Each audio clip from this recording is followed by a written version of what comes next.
meus peixudos! Beleza? Eu sou o Cauê, bem-vindos de volta ao Vem para o Peixão, canal maravilhoso de contratações e mais contratações. Meu Deus, estou ensandecido. Essa quantidade de possibilidade e contratações e de contratações que já estão certas. Dodô já chegou, Jean Lucas, lenda urbana do Santos, finalmente. Meu Deus, depois de 84 anos. E um atacante que tanto não, né? Eu acho que não precisávamos se não fôssemos vender o Marcos Leonardo, menino da Vila. Mas estou aqui para falar de Julio César Furch, ou Fuck, sei lá, é descendência alemã, né? Então não sei como se pronuncia certo, corretamente, né? Furch. Não sei. Júlio César Furch, 33 anos, vai fazer, né, 34 anos agora, já nesse ano, em julho, né, dia 29. Atacante grande, e o Edu pediu para eu fazer uma breve análise para apresentar o atacante, destrinchar um pouco, né, não só falar que é ruim, que é bom, mas pelo menos a gente poder resenhar e eu apresentar o fruto da minha pesquisa e do meu estudo sobre o jogador, né? É um jogador argentino, né? Jogou em alguns clubes na Argentina, né? Jogou no San Lorenzo, no Arsenal de Sarandí, no Belgrano. E lá em 2014, 2015, ele foi pro Veracruz, foi pro México, né? No México ele foi muito bem, né? Principalmente ele ficou 2 temporadas no Veracruz. Jogou 81 jogos, marcou 33 gols. Começou muito bem no México. Depois, em 2017, ele foi para o Santos Laguna, fez 163 jogos e 69 gols. Muito bem, né? Depois, ele não queria ter saído do Santos Laguna, mas saiu, foi em 2021, foi para o Atlas. Fez 84 jogos e 23 gols. Então, caiu bem, né? Assim, ficou um pouco mais de tempo, né? E caiu um pouco os gols.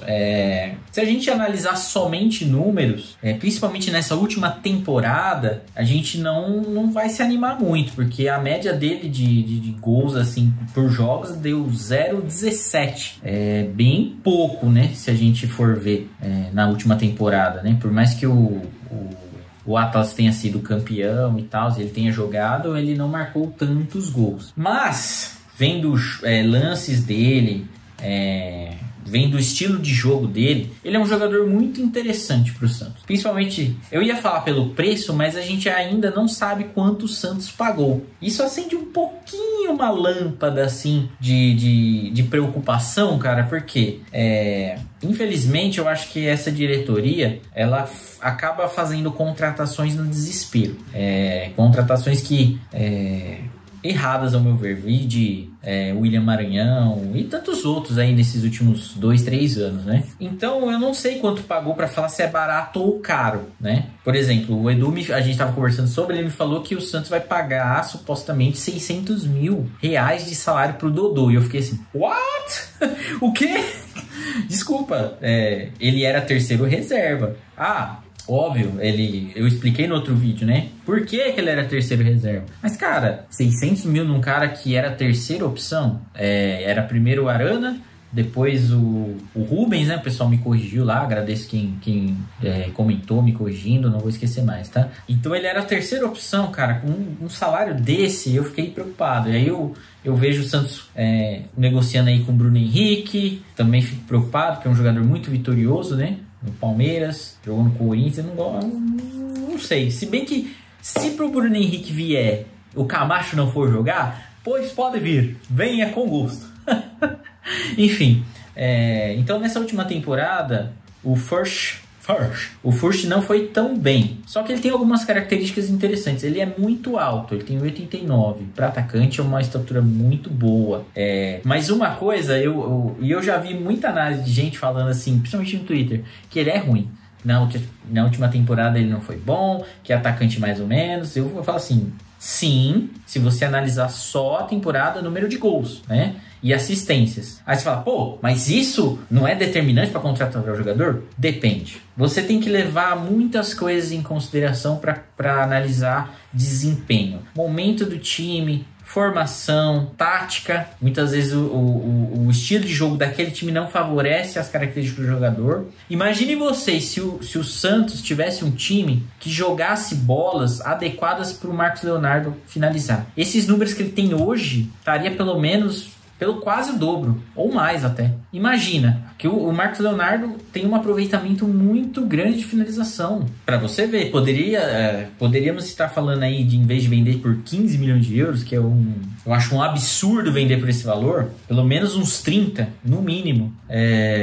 A gente estaria falando de outros números para ele, né? Mas, infelizmente, é isso o futebol, né? Então, eu estava analisando. Ele tem o melhor aproveitamento de cabeceio do futebol mexicano. Interessante isso. Se você for ver, esse tipo de jogador, você tem que analisar com um pouco mais de carinho. Além dele ser mais velho, ele já vai fazer 34 anos, tá bem experiente, né? A gente não precisa se preocupar tanto com a idade. Eu explico por quê.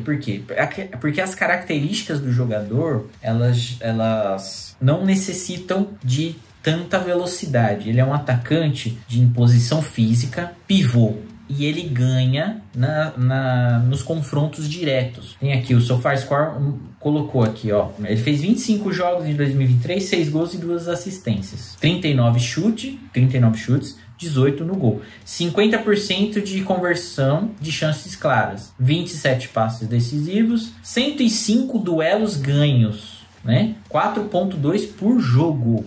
29 faltas sofridas, uma média de nota de 6,94. Para um atacante, isso é muito bom, praticamente 7, né? Vai bem nos jogos. Por mais que às vezes não faça gols, mas ele pode puxar a marcação, né? Ele pode fazer um pivô de dar um desafogo para o time e os outros companheiros dele fazerem os gols. Então essa análise é muito interessante e faz com que a gente pense um pouco mais fora da caixinha, porque futebol não é só matemático, é muito fácil analisar com números. Se fosse por número, o cara um atacante medíocre na última temporada. Porém, não é só isso, né? É aquele passe terciário, não sei se já ouviram falar, é o cara que que passa para o cara que vai fazer assistência. Então isso no futebol, principalmente pra gente que é torcedor, às vezes acaba passando batido, né? Mas eu gostei desse duelos ganhos vencidos, cara, aéreos, né?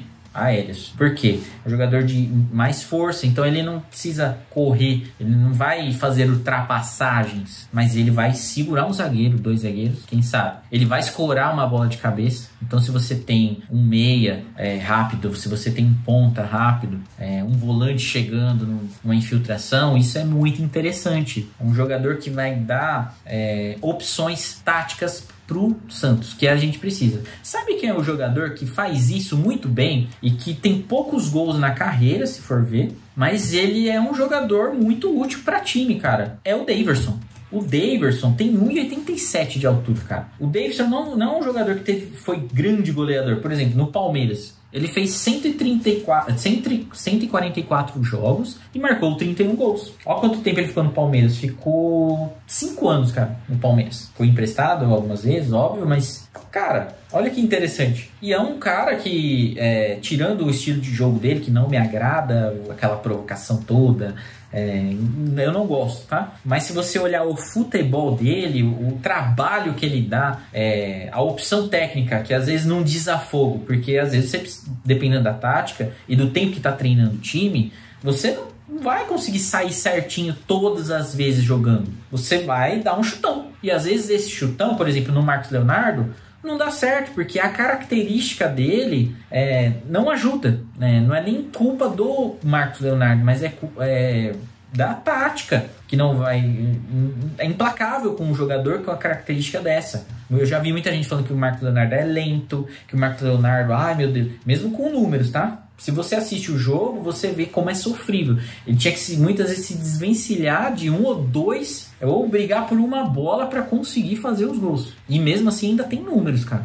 Então, a chegada do Furch é muito interessante no ponto de vista de abrir opções para o Turra. E eu acho interessante eu acredito que o Marcos Leonardo será vendido, por isso que tá chegando o Furch, tá? Mas mesmo se não for, eu prefiro ter o David Washington no banco, eu prefiro ter o Furch do que o Mezenga, né? E o Mezenga tá emprestado. Então isso já provavelmente já quer dizer alguma coisa, dificilmente permanecerá, né? Que mais?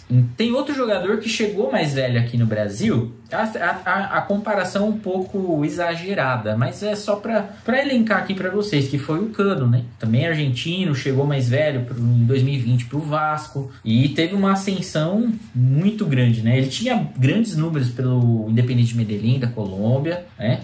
Muitos gols, e aí no Brasil ele deslanchou ainda mais. No Vasco ele já foi muito bem, agora no Fluminense então é coisa de louco. Então a gente tem que ter calma para analisar, não endeusar tanto. Contratou, ele vai ser o novo Luca Toni né? Luca Toni, aquele atacante italiano, muito bom, jogo Bayern, um monte de time da Itália. Não vai, tá? Que já tem 34 anos. Mas pode ser muito útil numa eventual tática. Então a gente tem que saber, o Turra vai ter que saber aproveitar isso. Eu acho que pelo estilo de jogo em transição nosso, que tá evoluindo a gente tá querendo buscar mais posse de bola, mas ainda necessita às vezes de uma ligação direta para um centroavante pivô dominar, às vezes escorar de cabeça para o cara chegar em infiltração. É muito interessante, vai melhorar, acredito que melhore muito o nosso jogo por causa disso, tá? Mas é isso, galera, essa é a minha análise do Julio César Furch, conhecido como El Imperador ou Imperador Russo, como falam, vulgo Czar, né? Espero que vocês tenham gostado. Vamos ver aí o desenrolar das novas contratações chegando, e conforme for chegando, eu vou tentando ler as coisas, estudando assunto, analisar para vocês, trazer aqui pra gente e aí resenhar junto aí nos comentários, né? Que é muito importante também, é uma troca de ideias muito legal, gosto demais, tá bom? Valeu, gente, muito obrigado por assistir mais esse vídeo. Foi uma alegria imensa. Fiquem com Deus. Um beijo, abraço e curta, comenta, compartilha aí, safado. Em breve teremos mais novidades aí no canal. Chegando aí uns patrocínios, ó. Ai, que delícia, gosto de balada. Eu gosto de patrocínio, ai, que delícia. Gente, é isso aí, tá? Fiquem com Deus, um beijo, até os próximos vídeos e tchau.